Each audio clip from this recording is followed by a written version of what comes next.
Okay, guys, so in this little video, I'm going to try to give you the trifecta.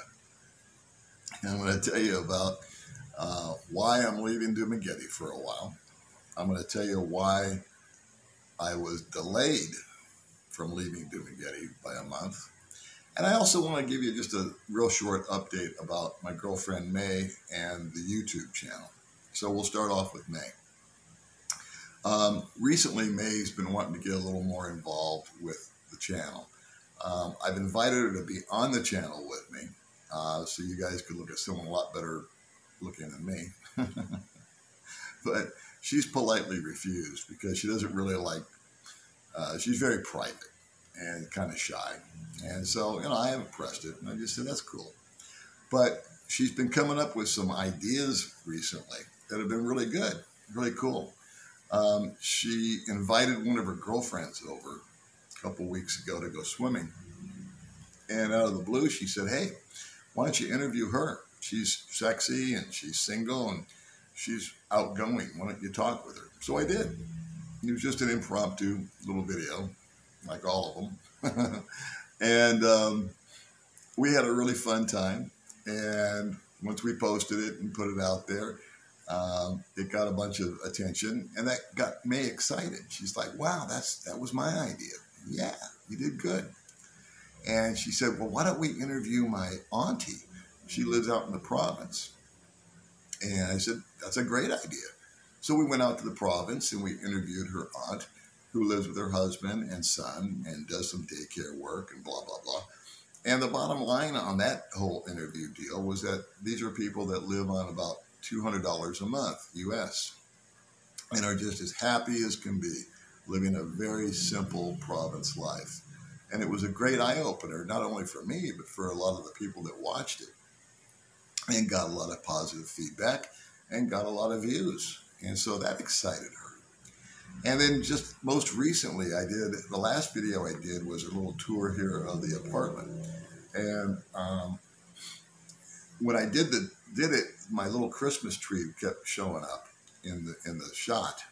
And I just relayed a real quick story about how that Christmas tree was May's first Christmas tree, and that she's 34 years old. And I expressed, how she'd gotten dressed up and to put the tree up, and was taking a bunch of selfies. And it was it brought a new kind of energy, if you will, or meaning and spirit into the apartment, at least for me. And I think that kind of transcended to the people that watched the video and heard the story about May having her first Christmas tree at the age of 34.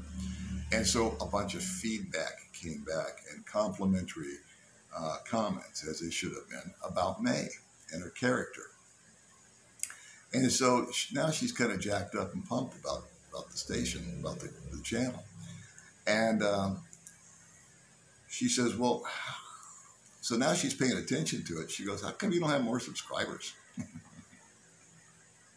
And I don't really know.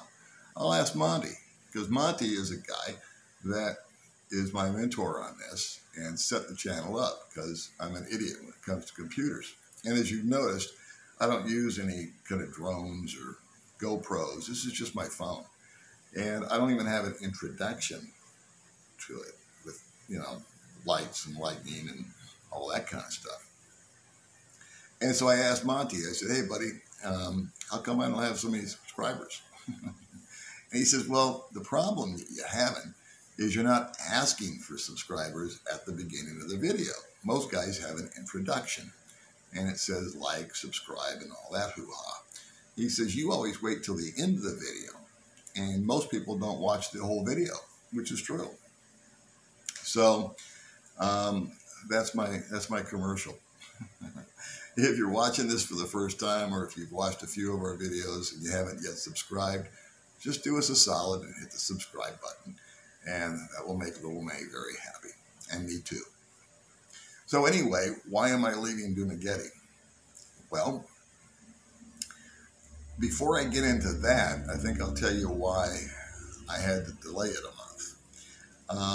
This is November 20th, and I should be in Vietnam right now with my friend Gary, taking a little sabbatical from being here. And the reason why I had to delay it was back in early October, I developed a really rough looking rash that turned into a sore that turned into a really weird looking growth uh, in my groin. And I went to a dermatologist. In fact, I did a video about that. It took 2 days to get into the dermatologist. But anyway, once I got into the dermatologist, I was afraid. I thought it was something like herpes or AIDS or whatever. And she said, no, you don't have a communicable disease here. This is not something, you know, it's not an STD or anything like that. I said, well, what the hell is it? She goes, well, I don't know. She goes, we have to do a biopsy. I said, oh, okay. So that was in the morning. Later that day, I went to her office and she performed the biopsy. And I said, so what are you thinking? And she said, well, it can be one of three things here. She goes, it's not a virus. You don't have herpes. You don't have any of that stuff. But you've got either a fungal infection that's gone off the hook, a bacterial infection that's gone off the hook, or it's a malignant growth. And I said, well, what do you think it is? And she said, well, I don't really want to guess. Why don't we just wait till the biopsy comes back? I said, okay. So she performed the biopsy, and I said, so we'll get the results, what, in a day or two? She goes, oh, no. It's going to take at least 3 weeks because we have to send it off to this hospital, and they got to do this. And naturally, there was a holiday thrown in there where nobody goes to work, so that slowed it down by 3 or 4 more days. And the hospital was supposed to contact me, but never did, and yada, yada, yada. So I delayed my trip from leaving now in November to December because I needed to know what the deal was before I left the country. And I asked her, if it is malignant, what's the treatment? And she said, surgery. And I said, so you do the surgery? She said, oh, no. I said, well, which hospital here do I go to have this surgery? She goes, you don't. You have to go to Manila. There's only 2 people that do this kind of surgery. It's awesome. So that's kind of been in the atmosphere around the McGill Casa for the last 30 days. And I consider myself to be a very optimistic person. And I just moved on. You know, for the last month, I've been making videos and taking May out and hanging out with my friends and doing my normal routine. And little baby May, she's just been sweating bullets about this thing. And I told a couple of my friends about it, and they were all very reassuring and all this and that. So we went back to the doctor, and we did get the results. And the good news is it's not cancer. It is either a fungal infection or a bacterial infection. I have to get treated for both because if I want to know if it's one or the other, they have to do yet more tests, a scratch test for fungal and another scratch test for bacterial. Then that has to get sent to Manila. Can't be done here locally. That's another month. And I said, to hell with it, man. You know, I need to get this cleared up. I need to move on with my life. And so the doctor agreed just to treat me for both. And so she gave me a pill for the fungal deal and a cream for the bacteria. And I don't know which one's working because I'm taking them both, but it's making a lot of good progress. So we're all very happy about that. So you're updated on that. Why am I leaving Dumaguete? Well, there's a couple of reasons. Number one, I have a friend, Gary. He's been my friend for 30 some odd years. And him and I went to Thailand together back in the day. Last year we hooked up and we went to Bali. And this year we're going to go to Vietnam. And so I would go with or without Gary once a year out of the country anyway.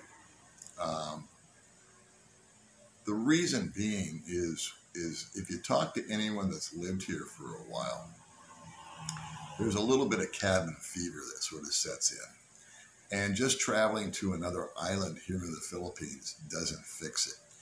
And here's the dynamic that happens. I love it here. This is my home. I have a lovely girlfriend. I have awesome friends. I have great Filipino friends. I have great expat friends. My days are full. I'm never bored. But there are things that occur here that don't occur in a first world country. And I'm cool with that.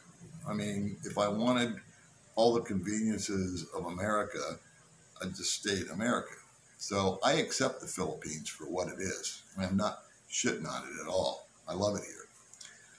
But there are things that happen that over time tend to wear on you a little bit.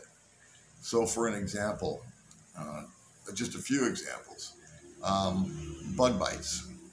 There's not a day goes by that I don't get bit by 1, 2, or 22 different kinds of insects, and constantly using ointments and creams and whatnot.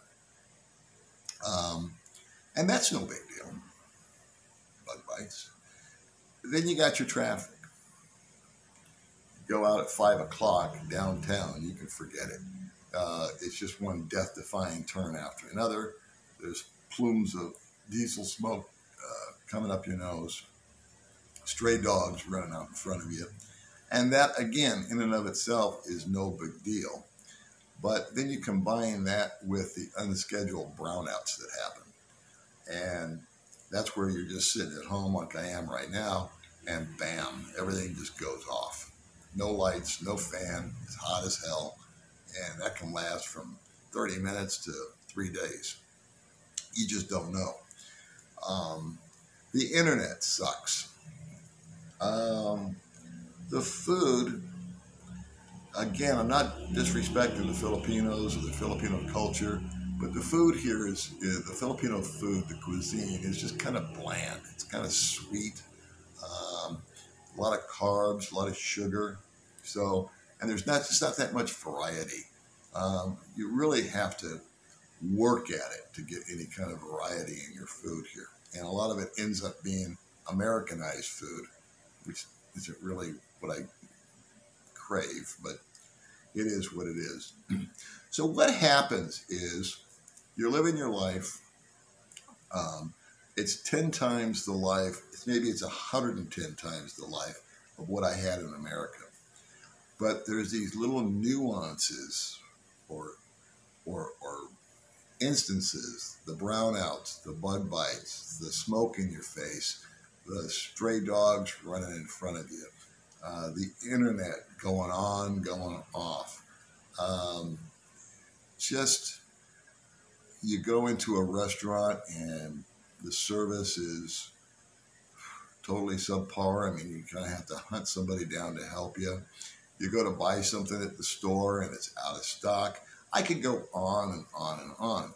And again, none of these things individually are that big of a deal. And if you combine them, they shouldn't be that big of a deal, but over time, it will just kind of wear on you. And you'll have days where, or I'll have days, I should speak first person, where my internet's been shitty. There was a brownout the night before, so I lost all my work on the computer. I'm scratching like crazy. I'm trying to get somewhere, and it's almost impossible because I picked 5 o'clock to go, and that's when everybody's off work. And when I finally got to where I was going, they didn't have what I wanted to buy because it was out of stock. And so you come home, and I turn into like a little bitch. And it's almost like a condition that happens to expats out here. And there are guys, I'm sure you know them, that are just professional complainers. It doesn't matter how good things are going. These guys complain. Well, I always avoid those kind of people. I just don't like them. I don't want to be around them. They're negative. They've always got they're either shoving their politics or their religion or pretty much their hate about anything and everything. They hate women, they hate Muslims, they hate Christians, they hate Trump, they hate Pelosi, blah, blah, blah, blah, blah. This is terrible, that's terrible. And I just want to get away from I always avoid those guys. But I have found that over time, I start listening to these guys and I start nodding in agreement. I'm becoming a complainer because of the smog and the dogs and the bites and the brownouts and the internet and the language. And they didn't cook my hamburger right. All these little knucklehead things. And the guys that have lived here for a long time have counseled me. And they said, listen, dude, you have to get away from it in order to appreciate it. And they are totally right. Last year, I think I mentioned, I went to Bali and I hung out with my best friend and I had a blast. But at the end of the time that I was there, I was really, really ready to come back to Dumaguete. I've talked to, I think, 4 or 5 guys that have gone home to America to either visit their kids, go for a break, take care of their taxes, settle up some businesses. My friend Monty's over there right now. He's got to do some work and straighten out some stuff. And they've all told me that they needed the break. They needed to get away from it all. It was great to get back over and be able to get online. It was great to get on the freeway and drive at 90 miles an hour where everybody obeys the rules. It was great to go into a restaurant and get service right away and get the food that you want and satisfy that desire. Great to see the kids, and at the end of, it's always 30 days, they couldn't wait to get back to Dumaguete. So it's that time for me because I'm finding myself starting to agree with the naysayers, and I don't want to be that guy. And all I really need to do is take a vacation from my vacation. So the good news is that little medical issue that I had is no longer an issue. Everything's going fine with that. Little baby May is really excited about the channel and hopes that you subscribe, and so do I. And I think I'll be going to Vietnam in about 25 days. So I'm going to put up a bunch of videos from the Philippines, the best I can. I don't do videos unless I have something to say. In other words, I don't just do these videos for the sake of doing a video. That's not the point of it. But anyway, we want to thank you for watching. May's really excited. I hope you hit the subscribe button. I hope you hit the like button. And you might even hit the share button. Okay? I'll talk to you guys later. Thanks for hanging in there.